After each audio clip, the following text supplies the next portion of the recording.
Good morning! Sinimulan ko ng buhay nitong Yes Soul Bike at sponsored by Madam Annie. Workout daw muna dito sa bahay habang malamig sa labas. Alam nyo ba, pagbibisikleta ay makatulong para mabawasan ng stress ng isang tao. Nilalabas nito lahat ng toxin sa ating katawan. Reduce risk of diabetes and high blood pressure. Napapanatili nito ang tamang pagdaloy ng dugo sa ating ugat. Proven ng mga eksperto na ang pagbibisikleta paminsan-minsan ay malaking tulong para mailabas lahat ng bad toxin sa ating katawan. Nag-i-increase din ito ng muscle tone, nagiging firm ang katawan ng isang tao. Maganda, sexy at healthy, strong heart at big lungs.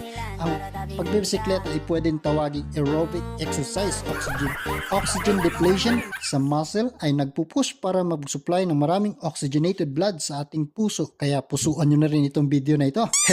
Hindi lang pag-iinom ng gatas tumitibay ang ating buto. Maging sa paggamit natin ng bike ay magiging matibay din ito. Lalo na pag tumatanda na tayo, medyo magiging humihina ng buto natin at nakakaramdam din tayo ng konting ngalay. Good news, 30 at hanggang 1 oras na pagbabike ay makakatulong para mapanatiling matibay ang ating mga buto. Kung ikaw ay maraming fats sa katawan, wala akong pinapatamaan dito ha. Disclaimer lang, ang mga ka-healthy.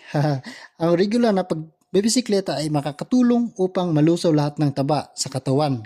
Kaya mapapa-yes all ka na lang talaga.